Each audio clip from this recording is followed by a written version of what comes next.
Welcome, and thanks for tuning in. Please don't forget to subscribe, like, or share with someone who can benefit from this podcast. What does it take to counter negative conversations with yourself? Learn from 2023 CCIM Institute President-elect D'Etta Casto-DeLeon, CCIM, a director at CBRE, the #1 publicly traded commercial real estate company in the world, in Houston's loan services division. In a male-dominated CRE industry, D'Etta is only the 4th female global president in the Institute's 56-year history. She has more than 25 years of commercial real estate loan servicing and mortgage banking experience, including managing various investment portfolios and asset management responsibilities, primarily for life insurance companies. Hi, I am Veronica, CCIM, founder and CEO of Capital Stack Real Estate Group, a commercial real estate company serving the greater Orlando area.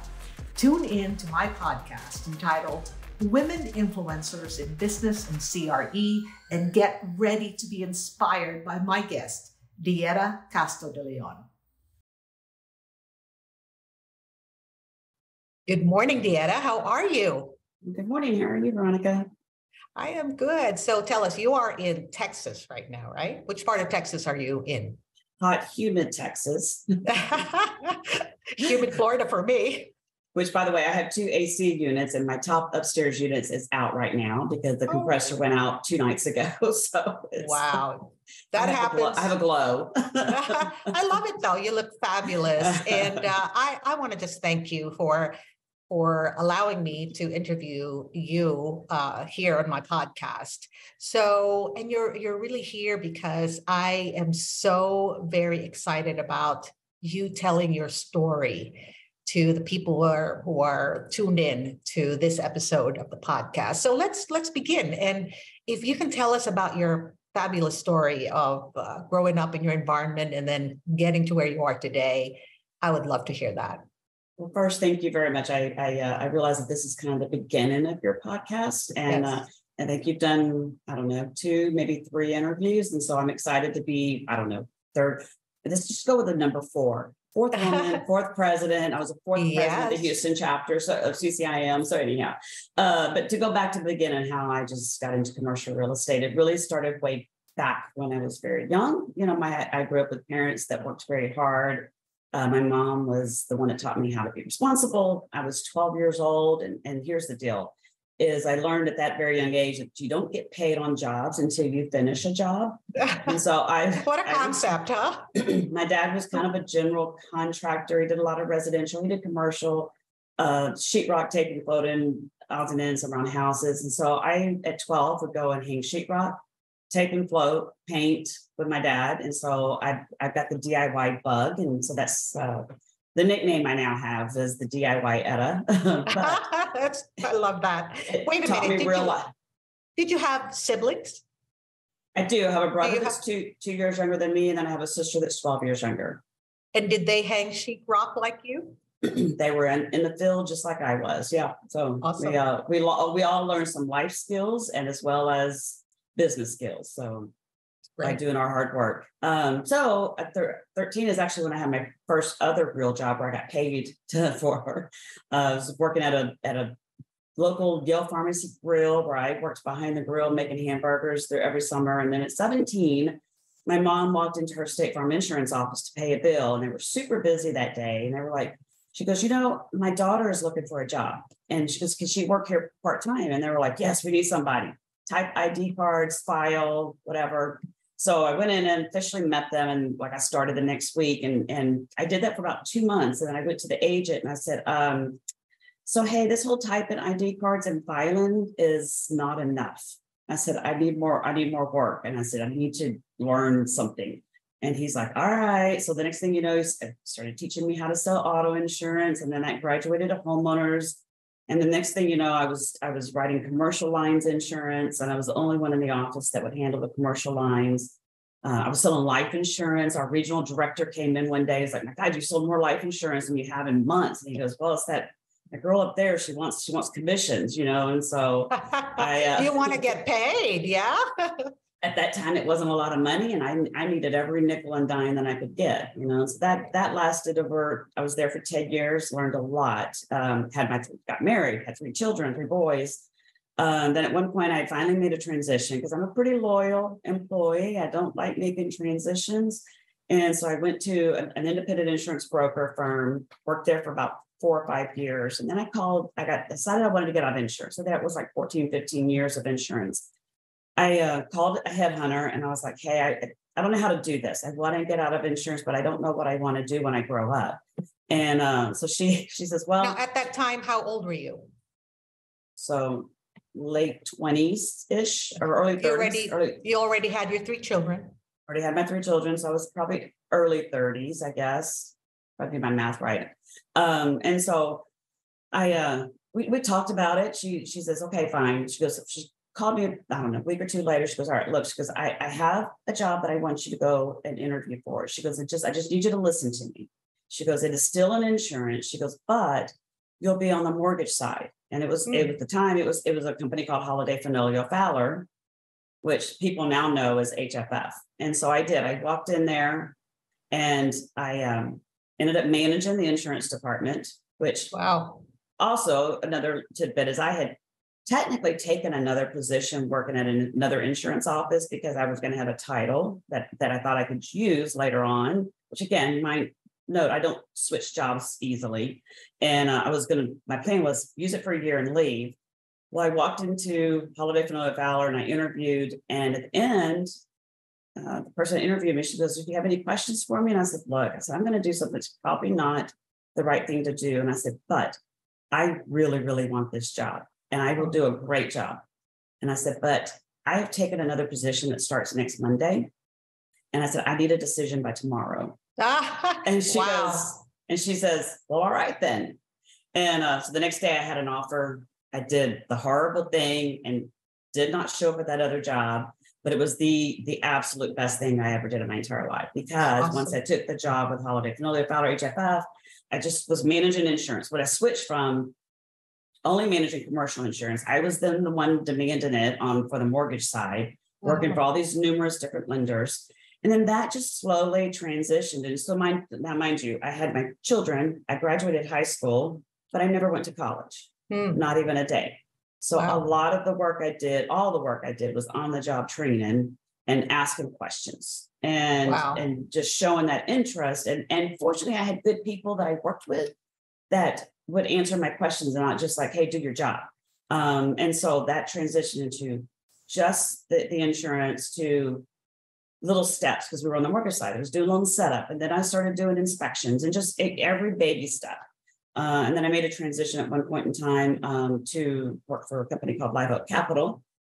And then which also got acquired by Grandbridge Real Estate Capital. I was there for 15 years. But I went to the partner in the company, Gary, and I was like, at some point, this is probably 2004 or 5. And I said, hey, Gary, what's my next steps? What do I have to do to grow up some more? And when I grow up, and he's like, it's the weirdest comment, or people might take offense to it, but it's not offensive at all. He was just like, he goes, you need to get smarter. And I was like, well, fantastic. How do I do that? I thought I was, I knew I was lacking some knowledge. And so he's the one that told me, he goes, go get your CCIM. And which is, which we know is Certified Commercial Investment Member and is a designation. But so I went and looked it up, found out what it was, took my first course. And then I went and took my first course, which was in San Antonio, Texas. And I got there just as the class was starting because I had driven from Houston to San Antonio. I sat in the one empty chair, which happened to have the person to the right and the person to the left had failed their 101 course. Oh, and were retaking it. And I thought to myself, what the heck did I just sign up for? and for the people who are not really around the CCIM brand, I wanted to take a moment to just explain that the Certified Commercial Investment Member designation is the global standard for excellence in commercial real estate. And we are not really, and I say we because I am just one of those that are so proud to wear this pin. But you're right. For people like me and you, I suppose, who, like, I went to college. I went to 3 years of college, but did not finish. And I consider that CCIM is kind of like a college degree because it is very tough work academically, and also that you have to prove experience in commercial real estate. Right. And so that's what I did is over the several years, I proved my experience and my knowledge, everything, because I was working as doing loan closings. I was doing production loan analyst work. It was a combo of things, but I was able to prove that I had done the work. Unfortunately, I worked for some pretty strong producers. And so I had the deals that I had worked on. I was not the producer, but I was an analyst on all these deals, but I was completely on the job training. So absolutely. And honestly, in my opinion, I feel like you almost learn more that way because I personally learn by doing versus somebody telling me how to do something. Right. It's once I've had to do something, I will either remember it in the future or just get better at it by actually doing the work itself. Right. And I remember when I took my CCIM designation exam, after I passed it, another CCIM who had taken it like 20 years ago had actually said to me, congratulations, Veronica, because she's an MBA, right? She has an MBA. And she said that the CCIM designation exam was actually more difficult than her MBA. So I totally understand what you're saying about, how wonderful and exciting getting a CCIM is. Oh, it is. I mean, again, I didn't prove to myself. Up until then, I was lacking, and that was where I felt like I was not succeeding and to my career itself because I was lacking that knowledge. Which I'm sure you weren't, because you had on-the-job training, and you obviously have a lot of natural leadership qualities because you became manager and you just kept going up the leadership chain. So, I mean, congratulations. And then how did you end up with CBRE, which, by the way, for those who do not know, CBRE is the #1 commercial real estate company in the world. Yeah. So this is a random thing that happened. I got an email from LinkedIn saying that CB was hiring for a portfolio manager. That was my job title. It was the exact same position, just moving from one company to the other. So I had a friend that I had worked with at the other company, and I said, can you check into this without putting my name out there? I don't want my name out because while as big as this industry is, mortgage loan servicing is actually kind of small. And especially if you're in a certain market, being in Houston, people still do mostly know the people that are in their market. So I said, just go check it out, see what you can find out, but don't say my name. So she goes to the guy that's the manager, and she goes, hey, so I have a friend of mine that's looking at this position, but what can you tell me? And he goes, well, the odd thing is we don't actually have this job position posted yet. And he goes, so they didn't know how it had come out. It must have been some old post that randomly showed up in my email. That part we never figured out. He goes, but we are getting ready to post a position, or we're in the midst of creating this position. And so she goes, okay, right. He goes, well, who is it? And she goes, well, I can't tell you her name because she doesn't want her name out in the open yet. And so he goes, all right. He goes, is it D'Etta? And so she goes, how? And she goes, let me go ask my friend if I can tell you her name. So they were already looking at this position and going to call me about a position. And so we ended up talking for, I don't know, 8, 9, 10 months before they actually got it posted. And then I made the transition over. So that's been 6 years ago this past April. And it was really a good change for me. Oh, yes. And you just recently got a promotion, right? You are now director at CBRE. Yeah. Right.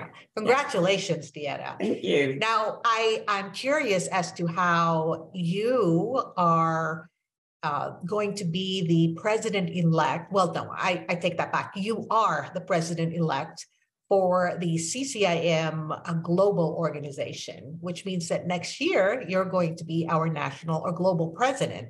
So how did that kind of come about? Did you kind of really want it to be president, and by next year you're only the 4th president I mean, woman president. It's really a male-dominated industry and organization that's been around 50, 60 years. Tell us a little bit about that. So I can, in all fairness and honesty, that was not my original goal. It wasn't even my original goal to be president of our local Houston chapter. It was, honestly, when I went and took CCIM, I took the courses for the education. Right. And then as a bonus, now I probably shouldn't admit this, but as a bonus was getting the designation because I was going to make my career advancement and I needed the education. Sure. Then like I said, everything has been a step happen, job on the job training sort of thing.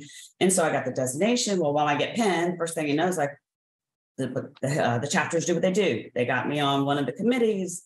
And then I just worked hard and I didn't even know that I was working hard to do this, but I was just doing a good job in the committee that I was serving. And next thing you know, they asked me if I wanted to run for be treasurer, and then I was secretary, and then next thing you know, I was president. I was like, well, then I saw some of the changes that I was able to make with the help of the committees that you have. I mean, your committee members are extremely important.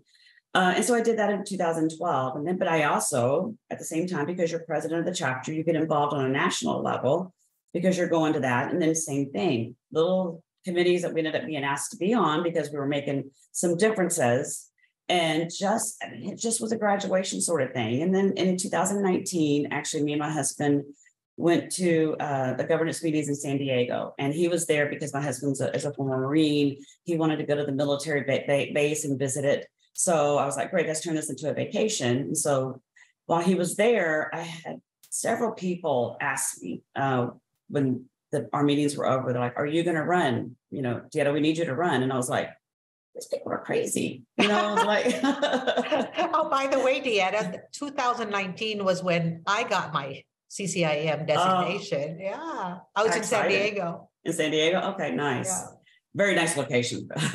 Yeah. And so, I had been asked, a few times, but I didn't take it seriously. Let me tell you why I did not take it seriously, because I'm not your typical what would be your past president, because I'm different because we are primarily a male, and then secondarily, primarily brokers.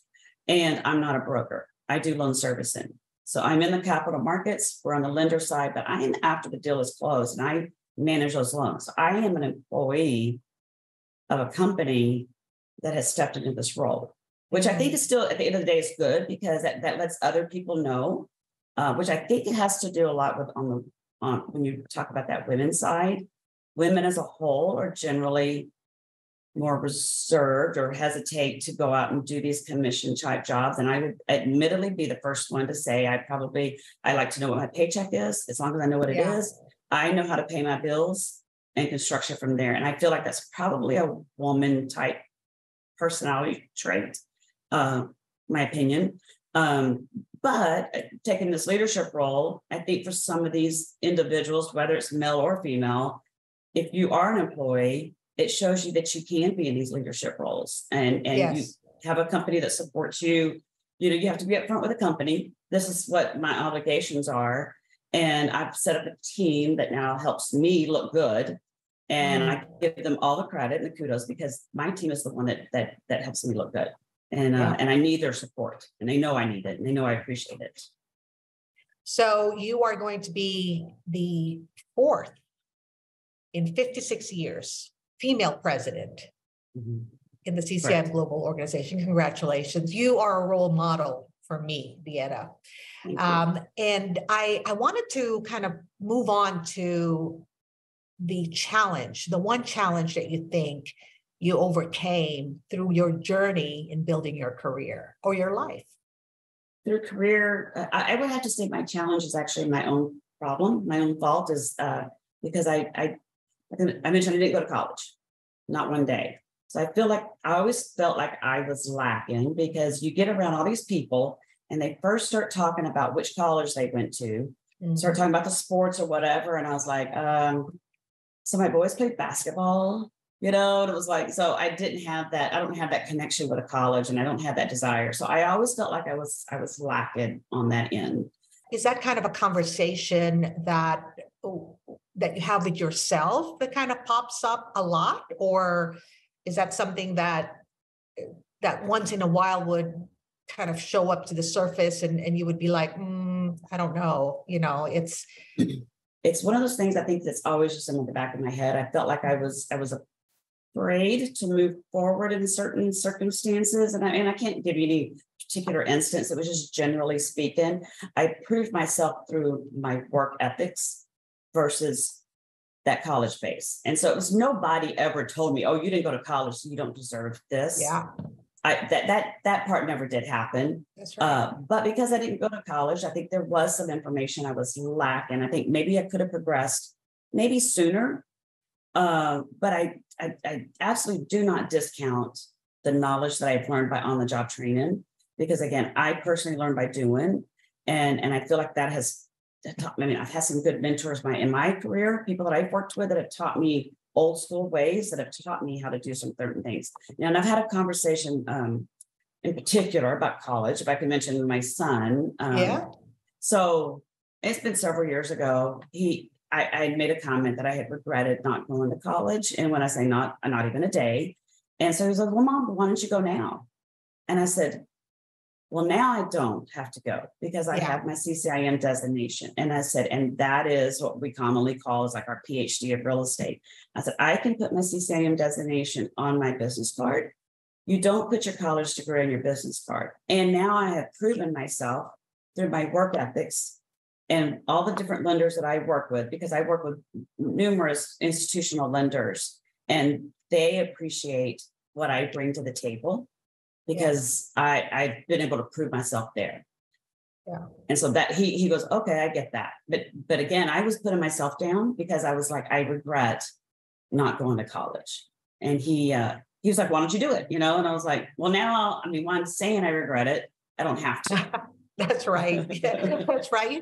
It's really interesting to me because I've had those conversations with myself too, that very same conversation, that I regretted not finishing my degree.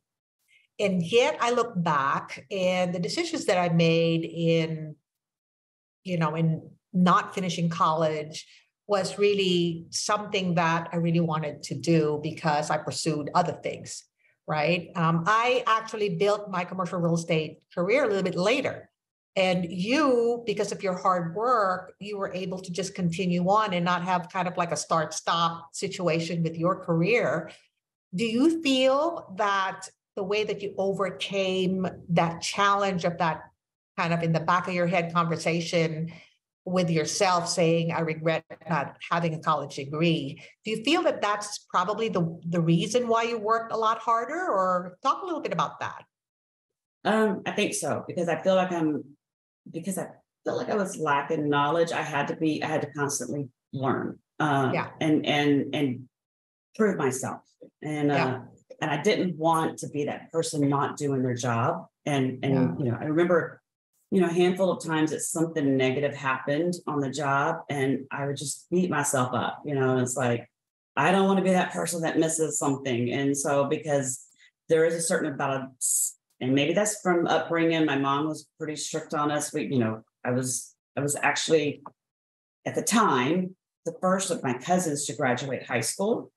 And so that was a feat. Now, I've since had cousins that have gone on to college. So sure, they broke that additional barrier. But at that time, I was the first to actually graduate high school. And again, like I said, others have done better and since then. But again, it was my parents didn't graduate high school. So I was going to ask that. Yeah, neither one of them did. Oh, that's amazing. Because a lot of times we think about how generationally we hopefully do a little bit more than what our parents did. And for whatever situation that they had, didn't go to college, but you are living proof that, college or not, when you have good work ethic, that you can progress as long as you're committed and you're willing to work hard. Right. So I wanted to ask you a little bit about influence. I know that you had mentioned your son, and talk a little bit more about how perhaps you've influenced, well, I'll tell you, you influenced me because you're a role model to me. And I mentioned that because you are going to be one of the 4 female presidents in a male-dominated organization. But beside that, how have you influenced others, maybe your son particularly? Well, if we're going to talk about my son, his name is Christopher. He was the youngest out of the kids, and all of my kids have actually given me credit because they all work hard and have advanced within their careers. And so he's got a different job. He's a bail bondsman, and so people are sitting there and go, how are you doing that? I'm like, you know what? It fits his personality. He works with his uncle's own business for 30, 35 years. But he is the one that's told me, he just Mother's Day, he sent me this like text and he's like, Mom, he goes, I hope you're having a great day. And he goes, I just want you to know what a great job you did raising me. He says, he goes, because of you, he goes, I am who I am today. And I work hard because of you. And I'm like, I'm not crying now. But anyhow, it was like, I loved getting that text because it was so unprovoked. And he just, I as a parent, and you always want to think that your children look up to you like that. And you don't want to solicit those comments. And so the fact that he did that, I was just like, oh my gosh, I was like, I don't know what to do. And so, all the boys work hard, and he's the youngest that he'll be actually, how do I believe he? He'll be 30 in July. So, and I have 2 still young. Ones. Still young. Yeah. And then, honestly, and I have somebody that works for me now that when she first started, she came on board she had good customer service skills. She came from an internal recommendation, and I hired her because I liked her personality, but she had this because she had no real estate experience, but she had good customer service skills. And in my opinion, it's hard to teach customer service skills. I can teach you the real estate over time and how to be, good loan servicer or whatever. And she has just done a fantastic job. And so she actually comes to me occasionally and says, she'll tell me, thank you, for taking her under my wings. And again, I don't feel like I don't want to put myself at such a high level, but I appreciate how hard she has worked for me throughout the years. And I know I couldn't have accomplished some of the things without her helping me. And because you do need, as people will say, you need a village. And whether it's your team members on your job or your life, with your children or whatever it is, you can't do it all on your own. That's the right. Same thing happens on the institute level. I walked in, if I could tell you a story. When we walked into our strategic planning session, the beginning of this year, I decided I needed to have jokes. So I walked in and I said, all right, y'all.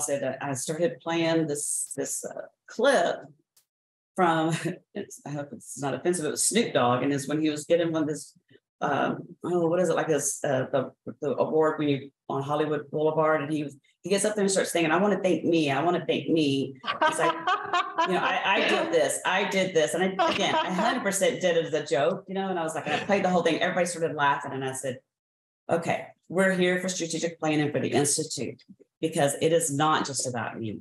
It is about our members. It is about you. It's about our team members that work for the Institute. It's about everybody. So when we go into our strategic planning session, remember, it is not just about me. We're trying to accomplish the good for everybody and make it happen. So yes, I had to start with funny, but that's really awesome to hear, because I think in a lot of ways, as mentors and as role models, right, we sometimes may think to ourselves that we're not intentional in influencing others, and yet because of our example, right, because of exactly how we verbalize what is important to you, right, like you have, we have become a great influence to, like, for you, your children, and also to your team. You mentored somebody that you hired, and then also the Institute. So kudos to you. I absolutely love that. I'm going to ask you, if there was one piece of advice that you would want the listeners to take away from your episode, what would that be? Probably just don't discount yourself. Go ahead and own what you know, what you've done. Follow some gut, ask questions, move forward. You know, I can refer this to my own team members and even my children. It's what you don't know. So ask questions, and it's okay to admit not knowing something so that you can learn something. And again, that's how I've done it throughout. I'm like, I don't understand this. How do I do this? And now, fortunately, I worked with some very receptive individuals that have taught me all the way. You know, I have my one person in particular who now actually works for CB. It was like, she was my mentor. I would always ask her, like, Becky, how do I do this? How do I do this? And so now she's the one that she's working for us. And it's like, it's kind of cool, you know, to be back with her and stay in contact with that person. And I really appreciate the people that have taken the time. And people like to teach, whether you're a true educator or not, they like to give you their knowledge, in my opinion. I mean, so I'm not an instructor. I don't do that. I don't think I can go in front of the classroom and truly teach. At least I haven't tried that yet. But people still on a low end still like to educate people, and they like to help people get better. I feel like most people are like that. So you are kind of pointing to the fact that if only people would ask, like for instance, that's exactly what you did. You asked a lot of questions. Mm-hmm. How did you overcome, talking about advice, what would you say to the listeners regarding those self-sabotaging conversations that you have with yourself? And I'm not saying that you did say it was in the back of your mind. And what do you say to the listeners as far as people who, like myself, have had those same conversations about discounting yourself? Well, sometimes you do have to actually have chit chats with yourself. I'm like, okay, D'Etta, yes, you don't have this, but how do you get past it? And it's a, you know, you close the doors, sit there and think about it and figure out a path. Now, it's a lot of times you don't sit there and go, okay, X, Y, Z, I'm going to get from X, you know, whatever, I'm A to B or whatever. You have to take some baby steps, but you have to take steps, and you have to go, okay, I know that I know this. And you have to give yourself some kudos, even though you're going to put yourself down back here. You have to bring out your own positives and listen to the other positives that you're hearing from individuals, because it's very easy and natural, I think, to sit there and have somebody go, well, you did a great job. And you're like, thanks, but, you know, and then you always can come back with a negative, or not always, you know what I mean? It's easy to come back with a negative. That's kind of hard for me to do sometimes, to take some of the kudos, but I've learned to do that a little bit better, not great, but better. And try to learn from that. So if you listen to the positive comments, and then if there are negative comments, that's fine too. What did you do with that negative comment? Did you improve, get better, learn? Whatever the answer is, you know, if you have to take down some notes and say, okay, I am going to work on this, and use it as a challenge for yourself. So yes, did I have it in the back of my head that I didn't go to college? I don't know if when I went to go get my CCIM that I said, okay, this is now becoming my equivalent to and or better. But I knew that I was going to get the education, and that was what I was going for. And at the end of the day, I'm now okay that I don't, that those negative thoughts for that doesn't come into my head anymore. That was getting up to a certain point, because now I've proven myself. Wow. That's awesome. And I would just imagine that being in CBRE, being such a big company, I know for a fact that a lot of the younger folks that get hired there usually have a finance degree, or they are like number crunchers, and they have MBAs and maybe some master's degrees. My question, I guess, going back again to not discounting yourself, what would be your advice if someone was in a company just like yours? You know, it's the same thing. Keep on asking questions, because I've hired people with this education that they have, but they still don't know what we do. Mm-hmm. And it's not until they get on the job, they're like, oh, I'm going to use it, not somebody that worked with us. I'm going to use an example of a borrower that I had, and his accountant that had an MBA. I'm doing all the loan servicing side, and I had to explain to him why I needed some certain things. And he was like, "Yeah, I have an MBA. I had no idea that there were people that do your type of job." Wow. And he goes, "So they don't understand, now you get bits and pieces of it, but it still becomes sometimes on the job training. It's not until you're there that you truly understand what we have to do on our end for our world of commercial real estate, which is on the loan servicing side."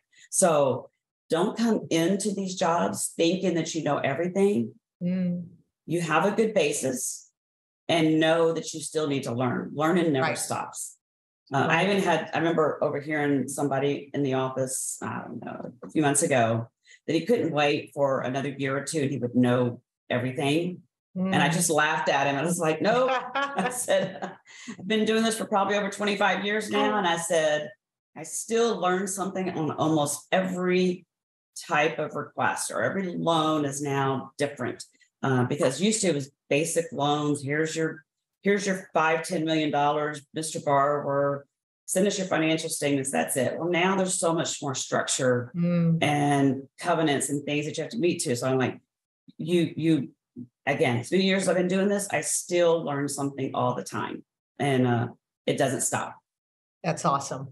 That's great that you have this, you continue to have this kind of learning attitude, because they say, when you stop learning, that's when you stop growing. And definitely that's the start of your kind of like demise as far as being able to cope with new things. So I am just super inspired by that. I know that this is kind of the time of the interview where I'm going to hand over the mic to you, and you have one question for me. So go ahead and ask it. Well, we talked about this in the past when we first started talking. I was like, "Well, why are you doing this podcast? And what gave you the courage to do it? What pushed you over the edge? What even, I guess, gave you the idea? And how do you think you're going to make it happen long term?" Yeah, so that's a really good question. As a matter of fact, when you sent me that question last night, I was really thinking about that for quite a bit of time. But the short answer to that is the way that I was encouraged was by other women who actually, I am fortunate enough to belong to a group of women who are founders and CEOs of their own companies across the country. And by some serendipity, I was invited to be a part of it, and it's called Power Beacons because we kind of get together at least once every 2 months, and we have conversations about success and how we can further women in any kind of industry. And some of them are podcasters. And one of them, actually, Amy Calandrino, is a past CCIM Central Florida district president. And she's young, she's under 40, so she's won a lot of awards, and she has a podcast. And so she's about 18 months to 2 years ahead of me as far as podcasting. And she's just so generous with giving me ideas and helping me kind of craft the whole message of this podcast. And it is not easy, you're right, because it is an investment. There is cost to putting a podcast together. I have an editor from England who does such a good job. And by the way, that's Amy's editor. And her podcast, by the way, The Performance Mindset, has really taken off. And she has been invited to be a keynote speaker by the Orlando Business Journal because of her podcast. So she is my role model. And going to what you talked about, learning, right? As a more mature woman, even at the later stage of your life or career, she's much younger than me, but I was so inspired by her. So I did this, and then the second reason is because I have a daughter. Well, I have 3 daughters, but 2 of them are already married with children, have their own careers. And my daughter, who's 20, just finished her associate degree. She's going to university. And I always think about how, what is it that maybe I could kind of give to her as some kind of inspiration. And I think that when I put together this podcast, I was thinking about how women like you and all the women that are going to be on this podcast, when you tell your story, actually, it gives other women. Funny enough, her best friend told me that sometimes she Googles for women podcasts or anything about women's success or career, and she can't find any. And truthfully, when I was doing a Google search for women influencers or anything like that, there were very, very few. Maybe a podcast episode here and there from large companies as part of their general podcast, but not as its own podcast. So yeah, I committed to it. I'm investing in it. And my hope is that with your story and the rest of the women that are going to be on my podcast, that we at least be able to touch other women who might, for instance, not have finished college like you or me, and say to themselves, wow, I mean, look at D'Etta. She's going to be the president, the global president of CCIM, a 56 male-dominated organization around the globe, and she didn't go to college. I think that is like super inspiring. So that would be my answer to that question. And I think that I am blessed to have connected with people like you and a lot of women who are successful in their business and careers, not just in commercial real estate. And by the way, my children ask me, what does CRE mean? It's commercial real estate. Yeah. But I am just blessed to have been connected with a lot of women that I think I can share their story through this podcast. So that would really be the reason why I'm doing this. And I hope that, and I know for a fact that people who tune in, especially, for instance, with your episode, that they're going to get so inspired. So I want to just thank you, D'Etta. You are, again, I'll say this for the third time, you're a role model to me. And continue what you're doing, because you definitely inspire other women, especially in commercial real estate and in the loan servicing world, I suppose. Yeah. Because you provide this example of how you can overcome challenges and you can be whoever you want to be. You know, so I really appreciate that. And like even I didn't mention this earlier, but like my husband didn't go to college and how he's been successful. So he was a former Marine, but that taught him all those disciplines. That discipline as a whole helps everybody. So I really do appreciate your reason for doing this. I think it's going to be great. Thank you. Thank you so much, D'Etta. And we'll see each other soon. Thank you. Bye. Bye-bye.